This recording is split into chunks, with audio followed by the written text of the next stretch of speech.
यानंतरची बातमी नांदेडमधली आहे। ओमप्रकाश पोकर्णा यांनी प्रकाश आंबेडकर यांची भेट घेतलेली आहे। आगामी पालिका निवडणुकीत वंचित सोबत लढण्याची तयारी असून आशीर्वाद आणि पाठबळ द्या अशी विनंती माजी आमदार ओमप्रकाश यांनी प्रकाश आंबेडकर यांना केलेली आहे। आदरणीय प्रकाशरावजी आंबेडकर साहेबांचं आज इथे आगमन झाल्याचं मला कळालं आणि फार दिवसानंतर त्यांची आज माझी भेट होती।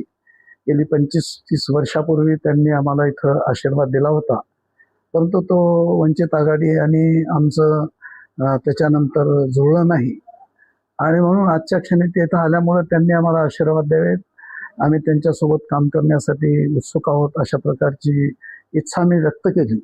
आणि त्यांनी सुद्धा फार मोठ्या मनानं सांगितलं की आमच्या पक्षाला जर कुठं बळ मिळत असेल, आमच्या कार्यकर्त्यांना संधी मिळत असेल तर निश्चित स्वरूपात आपल्यासोबत राहण्याचा आम्ही विचार करू, असं त्यांनी मला इथं आशीर्वाद स्वरूप वचन दिलेलं आहे। बातमी जळगावातली आहे। जळगावमध्ये शरद पवारांच्या राष्ट्रवादीकडनं निवडणूक प्रभारी म्हणून आमदार संतोष चौधरींची निवड करण्यात आली। एकनाथ खडसे यांना डावलून संतोष चौधरींची निवड केली गेल्यानं राजकीय वर्तुळामध्ये सध्या चर्चा सुरू आहे। तर एकनाथ खडसे यांची प्रकृती ठीक नसल्यानं डॉक्टरांनी त्यांना आराम करण्याचा सल्ला दिल्याचं समजतंय।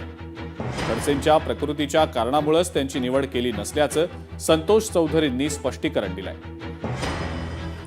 एवढी मोठी जबाबदारी पेलवणं माझ्यासारख्या कार्यकर्त्याचं शक्य नाही आहे, परंतु माझ्याबरोबर जी जिल्ह्यातली आपली जी सर्व लोक आहेत त्यांच्या सहकार्याने ही जबाबदारी आम्ही पेलू एवढा मला विश्वास आहे।